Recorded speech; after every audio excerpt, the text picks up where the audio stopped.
Halo semua, kembali lagi di Kobe Movie. Pada nungguin ya part 9.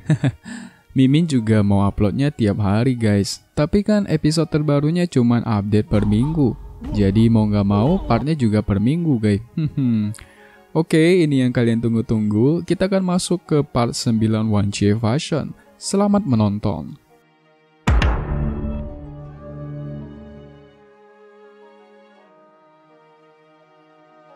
Sebelumnya, Yesuan dan murid-murid sampai ke kota. Yesuan pun berencana menyembuhkan luka dalam Guru Tong, dan Guru Tong secepat kilat mencari bahan-bahan dan orang yang bisa memurnikan bahannya. Tersisa Guru Yun dan Yesuan berdua. Guru Yun memberitahu kalau Guru Tong adalah letnan dari kerajaan dan punya masa depan yang menjanjikan. Guru Tong juga diharapkan bisa menjadi salah satu dari 10.000 kapten termuda di tentara kerajaan.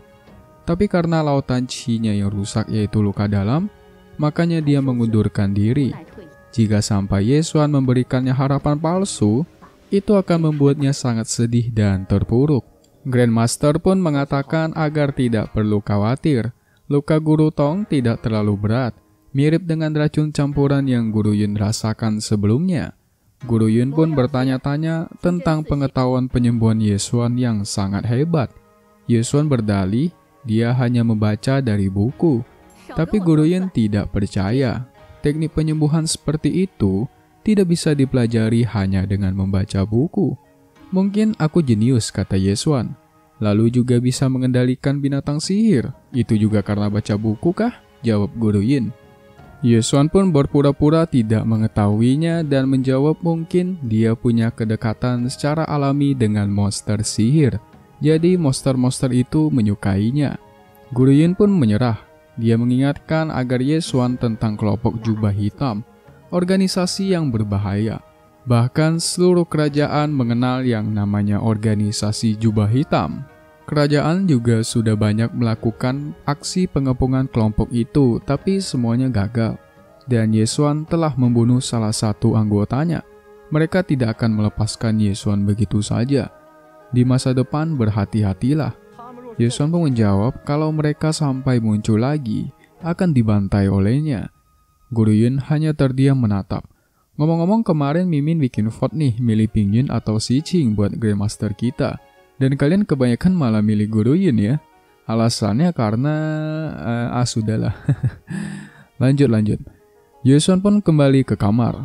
Dia melihat Chanan yang sudah tertidur. Dia pun memanfaatkan kesempatan untuk menerobos ke penyihir tingkat menengah dan menguatkan pondasi kekuatannya. Yesuan berpikir apakah organisasi jubah hitam ini ada hubungannya dengan bencana yang terjadi di masa depan, yaitu di zaman dia. Besoknya, Guru An dan Guru siapa nih, nggak ada namanya. Kita panggil aja Guru Song. Guru Song menjelaskan dekan sekolah sudah memberikan izin untuk mencari dan menginvestigasi kejadian yang menimpa mereka di Gunung Binatang Sihir. Tapi hasilnya nihil.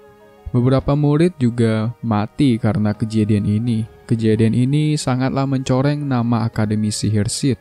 Mau tidak mau mereka berlibur dulu. Dekan sekolah juga menyuruh untuk memberikan semua murid ramuan agar membantu kultivasi mereka selama berlibur. Guru Song pun menyuruh Guru An untuk memanggil Guru Yun menemui dekan sekolah. Singkat cerita, Guru Yun pun menghampiri dekan sekolah atau Master Beast Farm. Dekan sekolah meminta Guru Yun mengundurkan diri dari guru akademi ini. Guru Yun dari awal bukan berasal dari kota Black Rock. Dekan memintanya kembali ke kotanya, yaitu kota Wang. Semua ini karena organisasi jubah hitam. Mereka datang ke kota Black Rock untuk mengincar Ping Yun. Maka karena itu, dekan sekolah meminta Guru Yun untuk membawa murid-murid berprestasi ke kota Wang dan masuk ke akademi sihir yang lebih tinggi agar mereka semakin kuat. Guru Yun pun bertanya-tanya kejadian kali ini, organisasi jubah hitam ada hubungannya dengan kota kerajaan? Dekan sekolah menjawab sudah pasti ada. Masa iya organisasi jubah hitam yang sudah terkenal itu mau datang ke kota kecil Black Rock untuk mengincar seseorang? Pasti ada orang dalam. Dekan sekolah tidak peduli dengan masalah yang ada di dalam kerajaan. Dia hanya peduli dengan murid-muridnya. the best lah Master Beast Farm ini. Di sisi lain, para murid bergosip banyak murid di akademi mereka yang berhasil menerobos ke tingkat junior. Dan banyak juga murid yang terjebak di ranah penyihir tingkat akhir yaitu di bawah junior. Tapi setelah dipush sedikit, mereka berhasil menerobos ke tingkat lebih tinggi. Jadi lulusan angkatan mereka ini, banyak yang berhasil menerobos tingkat junior dan bisa daftar ke Akademi Sihir Wang Tou yang terletak di kota Wang, tempat Guru Yun berasal. Akademi Wang sangatlah bagus. Masuk ke sana akan mempunyai masa depan yang cemerlang. Sementara itu, para murid melihat papan pengumuman dan melihat pengumuman Lin Yue yang dikeluarkan dari Akademi Sihir. Bahkan dari keluarga bangsawan bisa dikeluarkan. Dekan sekolah kita tidak memberi ampun. Pasti kalian senang kan membaca berita ini? Ya, ini salah satu kejutannya. Chen Nan yang lewat dan melihatnya pun kaget sekaligus tertawa-tawa. Dia dengan cepat kembali ke kamar menemui Ye Xuan dan memberitahukan berita dikeluarkannya Lin Yue dari akademi. Dikatakan Lin Yue telah memanggil orang luar yaitu kelompok White Wolf Gang untuk menjebak seorang murid. Ayo yang lupa nonton deh di part 3. Ye Xuan menjawab, sepertinya Guru Tong terlalu cepat mengambil keputusan. Chen Nan pun menyadari yang punya masalah dengan Lin Yue itu kan Ye Xuan. Maka Ye Xuan lah yang diincar waktu itu. Ye Xuan pun teringat ingin merawat luka Guru Tong dan dia bergegas pergi. Chen Nan yang mendengarnya pun takut dan tidak mau ikut menemui guru killer yaitu Guru Tong. Padahal Guru Tong kan baik, cuman emang agak galak aja. Dan Ye Xuan pun pergi. Singkat cerita, Ye Xuan sampai. Guru Tong keluar dengan semangat. Dia sudah menunggu Ye Xuan sudah sejak lama, bahkan tidak tidur berhari-hari. Matanya sampai hitam. Ye Xuan meminta maaf karena terlalu banyak berlatih jadi hampir lupa. Guru Tong mendengarnya pun kaget. Hampir lupa? Ya, kita tahu penyakit Guru Tong ini sangat berarti buatnya. Jadi tidak heran kalau dia kaget. Ye Xuan bertanya apa semua sudah disiapkan. Guru Tong dengan semangat memberikannya sekotak jarum emas. Guru Tong memastikan lagi apakah Ye Xuan benar-benar bisa menyembuhkan penyakitnya. Dia bertanya persentase keberhasilan penyembuhannya. Ye Xuan pun berpikir dan menjawab 99% keberhasilan. Sisanya 1% dibuang takutnya Guru Tong terlalu semangat. Jadi sebenarnya 100% sembuh guys. Cuman Ye Xuan sengaja ngejawab 99%. Guru Tong yang mendengarnya lagi-lagi kaget kegirangan. Saking semangatnya dia langsung buka baju dan meminta disembuhkan. Tapi Ye Xuan masih ada beberapa hal yang belum disiapkan. Guru Tong pun kecewa. Ye Xuan memintanya memakai baju dan mengikutinya pergi ke suatu tempat. Mereka pun sampai ke tempat guild penyihir. Karyawan di sana secepatnya menghampiri Ye Xuan.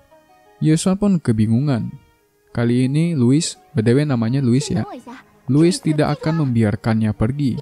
Dia bahkan memanggil 2 karyawan untuk menangkap Ye Xuan. Louis cepatnya berlari mencari manajer Kushi. Dan manajer Kushi pun datang. Dia sangat bersemangat.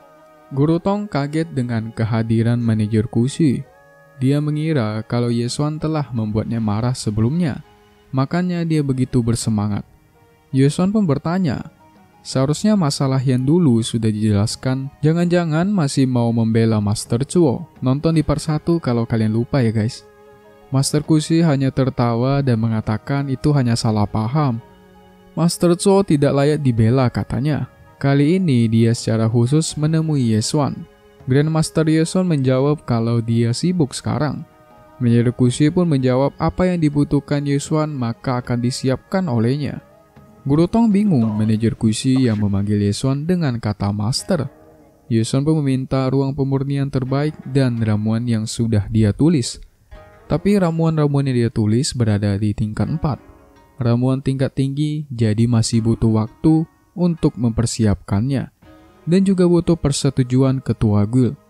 Manajer Kushi menjamin akan membawa ramuan-ramuan yang diminta Ye Xuan. Manajer Kushi dengan senang berkata jika Ye Xuan membutuhkan bantuan ahli ramuan dari guild sihir mereka, tinggal katakan saja. Guru Tong pun kebingungan melihatnya. Orang gila dari guild sihir, sejak kapan bisa begitu ramah katanya. Yesuan pun menjawab kalau dia tidak begitu kenal dengan manajer Kushi. Master Yesuan adalah tamu terhormat di guild sihir ini katanya. Mereka semua menghormatinya. Manajer Kushi pun membawa ke ruang VIP. Wadidaw, Guru Tong kebingungan dengan apa yang terjadi. Tiba-tiba muncul ketua guild yang sangat bersemangat ketemu Yesuan. Dia pun memperkenalkan diri kalau dia adalah ketua guild penyihir di kota ini dan memanggil Yesuan sebagai master. Harusnya Grandmaster lah ya. Guru Tong lagi-lagi kebingungan. Dia mengira semua orang di guild sihir jadi gila hari ini. Yesuan menebak kalau ketua adalah penyihir tingkat 5. Dan ternyata benar. Ketua guild berterima kasih kepada Yesuan. Kita ingat sebelumnya Yesuan telah menjawab salah satu pertanyaan milik ketua guild di lemari pertanyaan. Yesuan pun menebak kalau ketua guild adalah orang yang pengetahuan dasarnya sangat rendah. Ngakak, ketua guild dikatain rendah pengetahuannya. Lol, ketua guild hanya tertawa-tawa. Dia menjawab benar. Jawaban Yesuan sebelumnya telah mencerahkan ketua guild. Dia mulai membaca buku-buku dasar ramuan dengan serius. Ketua guild tidak menyangka bahwa buku dasar ramuan bisa mengandung begitu banyak pengetahuan dan misteri di dalamnya. Sebelumnya dia sama sekali tidak peduli tentang ilmu pengetahuan dasar ramuan. Tapi ketika dia membacanya, dia menjadi mendapatkan begitu banyak pengetahuan dasar ramuan yang mendukung pembuatan ramuannya. Quotes hari ini nih guys. Jadi setinggi apapun ilmu kita atau jabatan kita jangan sampai lupa ilmu dasarnya atau ilmu terendahnya. Sama halnya juga dengan bela diri, mau itu boxing, kungfu, dan lain. Pasti semua dimulai dari teknik dasar terlebih dahulu. Bahkan udah profesional sekalipun ketika latihan dan bertarung, pasti ada menggunakan teknik dasar. Termantaplah Grandmaster Yesuan kita. Ngomong-ngomong, Mimin juga ada kepikiran nih, kalau organisasi jubah hitam inilah salah satu penyebab kekacauan di masa depan, tepatnya 3000 tahun di masa depan, yaitu tahun asalnya Yesuan. Ayo, kalian yang ingat gak bencana apa yang terjadi? Mimin kasih 5 detik nih buat jawab. 1, 2, dan 5. Oke, Mimin bakal flashback dikit ya. Jadi bencana selama 3000 tahun di masa depan, banyak penyihir yang meninggal, raja juga banyak yang meninggal. Dan akan terjadi bencana yang membuat semakin menipisnya sihir di dunia. Dan bencana kehancuran dunia pun terjadi. Ayo yang lupa coba nonton lagi deh di part 1. Dan Yesuan dikirim ke 3000 tahun masa lalu untuk mencegah bencana ini. Dan Yesuan pasti nanti akan berhadapan dengan organisasi jubah hitam ini. Untuk alasan mereka mengincar Ping Yun masih tidak diketahui. Tapi yang pasti dalam kerajaan mereka sekarang ada terjadi masalah. Kemungkinan masalah politik dan kepentingan pribadi. Jadi nanti bakal seru nih. Yesuan juga nanti harusnya akan pindah ke kota Wang buat masuk ke Universitas Akademi Sihir Wang Tao yang terkenal. Di sana dia pasti akan bertemu dengan lebih banyak jenius dan orang-orang yang kuat tentunya. Selain itu, satu misteri yang masih belum dipecahkan yaitu siapa yang mengirim Yesuan kembali ke 3000 tahun di masa lalu? Karena kalau ditonton di part 1 itu dikarenakan ada meteor jatuh, terus pas kena dia, lalu dia langsung kembali ke 3000 tahun masa lalu. Apakah itu tidak disengaja atau disengaja? Kita tidak tahu. Oke, kalau gitu selesai untuk part 9, part 10-nya minggu depan lagi ya guys. Mimin tahu kok kalian sangat menantikan part terbarunya. Mimin juga sangat menantikan episode terbarunya nih. Penasaran juga soalnya. Jadi mohon bersabar aja ya guys. Mimin juga bakal bahas donghua lain nih, sembari menemani kalian menunggu part terbaru Wanche Fashion, Wanche Tuchun, dan Wanmei Shijie. Oke kalau gitu ketemu lagi di video selanjutnya. See you!